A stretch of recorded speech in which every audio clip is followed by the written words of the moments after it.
네, 안녕하세요. 네, 오늘 어떤 책 준비하셨습니까? 자, 이번에는 방구석 박물관이라는 책을 소개해 드리겠습니다. 방구석 박물관. 네.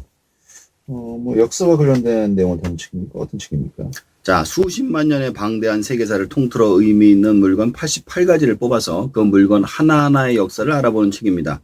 이 책에는 우리의 상상을 뛰어넘는 고대인의 발견이 가득하죠. 위대한 철학자 플라톤이 알람 시계를 발명했고, 기원전 3세기에 전기를 생산한 바그다드 배터리가 만들어지고, 서기 4세기에는 나노 기술이 쓰인 강철이 있었다는 사실, 심지어는 기원전 6500년에는 뇌수술이 이루어졌다는 증거까지 시기를 넘나들며 전 세계 전역의 놀라운 고대 기교와 발명품의 이야기를 담고 있습니다. 그 외에도 생화학 무기의 사용과 의료보장제도 성형수술도 있었다는 사실이 고대인들의 노력과 지혜, 빛나는 아이디어가 담긴 이 책을 통해 오늘날 우리 지식의 기원을 살피며 과거 기술의 발전을 엿보는 즐거움을 느낄 수 있습니다. 좀 예전에 뭐 뇌수술이 있었다라는 이야기는 못 들은 것 같습니다. 알람 시계나 배터리가 있었다. 재밌습니다. 이 책 쓴 저자는 누굽니까? 저자는 제임스 M. 러셀입니다. 케임브리지 대학에서 철학을 전공하고 대학원에서 비판 이론을 공부했습니다. 이후 영국의 방송통신대학교에서 학생들을 가르쳤고, 현재는 런던의 북쪽에 살며 친절하고 유쾌한 설명으로 사람들의 인문학에 쉽게 흥미를 느낄 수 있도록 힘쓰고 있죠. 저서로는 곁에 두고 읽는 철학 가이드북, 영혼의 책 54 등이 있습니다. 이번에는 수만 년의 역사에서 인류의 위대한 발명품 수백 가지 이야기를 모아서 이 책을 저술했습니다. 좀 하나하나 짚어보도록 하죠.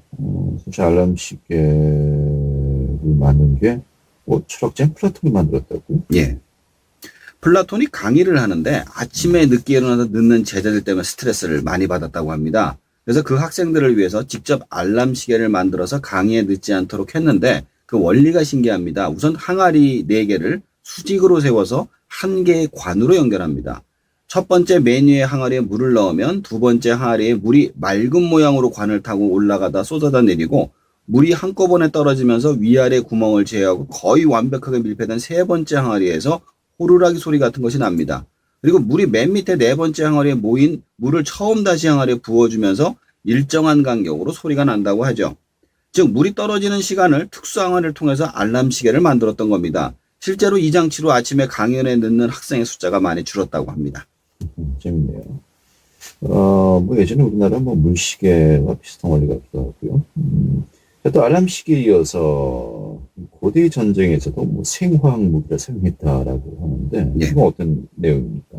우선 기원전 1700년 고대 수메르인들이 천연두 환자의 목걸이를 사용해서 적군에게 전염병을 옮기는 방식으로 생물학 무기를 사용했으며, 기원전 4세기 중국에는 적국이 파놓은 그 땅굴에 황겨자 쑥을 태워서 적을 죽였다는 기록이 있습니다. 그 외에도 몽고군이 유럽에 가서 높은 산 위에 있는 높은 벽에 성벽을 넘을 수 없자 전염병 환자를 투석기를 넣어가지고 성안을 전멸시킨 사례도 있습니다. 자, 또 의료보장제도가 고대에도 있었다라는 이야기도 흥미롭습니다. 그 근거는 어디서 찾아볼 수 있습니까? 자, 그 로마 제국 시대에 이미 시의회에서 고용된 공공의사들이 돈 없는 서민을 치료했으며, 기원전 2세기 중국에서도 중앙정부가 의사에게 급여를 주는 공공의료 체계가 있었다고 합니다. 또 한 가지 믿기 어려운 의료 기록 중에 한 가지는 고대부터 성형수술이 이루어졌다는 사실인데요. 기원전 6세기 인도의 한 의사가 집필한 문헌에는 성형수술로 코를 세우는 방법이 나오는데, 뼈를 제거하는 방법은 물론 뺨에서 건강한 피부를 떼어다가 코에다 이식한다는 내용이 들어가 있습니다. 물론 당시 수술 도구를 보면 수술받고 싶지는 않을 겁니다. 도구가 참기름, 열매, 거머리, 돌멩이 등등이었다고 합니다. 성형 효과가 제대로 났을까 싶은데, 알겠습니다. 자, 그런데 4세기에 나노 기술이 쓰인 흔적이 있다라고 하는데, 예. 이건 뭐 어떤 겁니까? 저게 다마스쿠스 강천을 말하는데요. 이 다마스쿠스 강천은 이슬람산의 다마스크 천처럼 무늬가 화려한 데서 붙여진 것으로 고대 로마도 인도에서 우수한 철을 수입했다는 기록이 남아 있고요. 그러다가 십자군 전쟁들을 거치면서 중동과 교류를 거쳐 유럽인들이 십자군이 쓰던 칼보다 월등한 성능의 다마스쿠스 검의 위력을 접하면서 다마스쿠스 강이라는 이름이 널리 알려지게 됐습니다. 다마스쿠스 검은 가볍고 두께가 얇고 탄력성이 좋고 예리하면서 바위에 쳐도 이가 나가거나 묻어지지 않아서 두텁고 무거운 충격을 받으면 잘 부러지는 그때 당시 유럽의 전투 도검에 비해 월등히 우수한 검으로 여겨졌습니다. 중세 유럽의 많은 대장장이들이 이 같은 검을 만들기 위해 도전했으나 성공하지 못했고 금속학이 발전한 현대에 들어서야 그 비밀이 풀렸습니다. 영국의 노벨 수상자가 다마스커스 검을 분석한 결과 탄소 나노 튜브가 들어있었다고 확인을 했는데요. 사실 저 탄소 나노 튜브는 우측강 재련 과정에서 목질 재료를 첨가했고 나무 섬유가 탄화하면서 미세 섬유 형상이 되어 탄소 나노 튜브가 된 것이라고 합니다. 그래요. 정리했습니다. 자, 그리고 또 뇌수술 이야기인데, 예, 뭐 기원전 6,500년 전, 예, 그 지금 한 8,000년 전 되겠군요. 예, 뇌수술을 했다는 건데요. 예. 뇌는 뭐 사실 지금도 굉장히 좀 까다로운 수술 부위 중 하나 아니겠습니까? 이게 가능하다고요? 이게 최초로 수술을 한 때는 정확하게 알 수가 없는데 당시 두개골에 구멍을 뚫어 질병을 치료했다는 개공술이 시술됐다는 흔적이 발견됐습니다. 고고학자들이 영국, 프랑스, 스페인 등 유럽 전역에 발견한 두개골 중에 구멍이 뚫려 있는 것들을 발견했습니다. 이들 두개골에선 새로운 뼈가 자라면서 상처가 아문 흔적이 있었죠. 개공술을 받은 환자가 수술을 받은 후에도 오랫동안 살았다는 증거라고 합니다. 오늘날에도 갑작스럽게 치솟는 뇌압을 낮추기 위해 개공술을 시술한다고 합니다. 일부 학자들은 뇌수술이 아니라 종교의식의 일부로서 두개골에 구멍을 뚫었다는 것일 수도 있다라고 이야기를 하는데요. 확실한 것은 머리에 구멍이 나고도 생존을 오랫동안 했다는 점에서 당시에도 이러한 수술이 존재했다는 것입니다. 예. 자, 그리고 궁금합니다. 배터리. 예. 이건 정말 현대 기술 같은데, 예. 기원전 3세기에 배터리를 사용한 흔적이 있다고요? 예. 1936년 바그다드 근처 마을에 높이 15cm 작은 토기가 하나 발견되었습니다. 한 손바닥에 쏙 올라갈 만한 아담한 사이즈의 이 토기는 대략 2000년 전 유물로 이라크 국립박물관에 보관되어 있죠.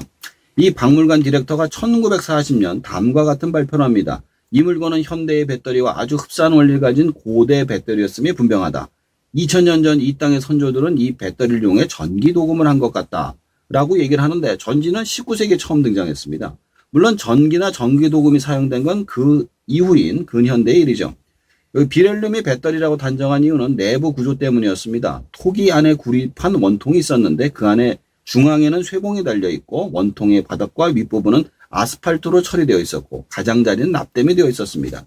또 원통 내부의 쇠봉에는 부식 흔적이 남아 있어 식초나 와인 같은 전해질 물심이 담겨 있었음을 추정케 했습니다. 그래서 실제로 1940년 미국 지휘에서 고전압 연구소에서 근무하던 엔지니어가 바그다드 배터리 구조대로 복제품을 만들어 실험했습니다. 결과는 놀라웠는데 복제품에서 실제로 0.5V의 전기가 발생한 거죠. 그러니까 0.5V짜리 배터리가 된 거예요. 그러나 왜 이런 기술이 존재했었는지 그리고 왜 이 기술이 전승되지 않았는지는 아직도 안 풀린 미스테리라고 합니다.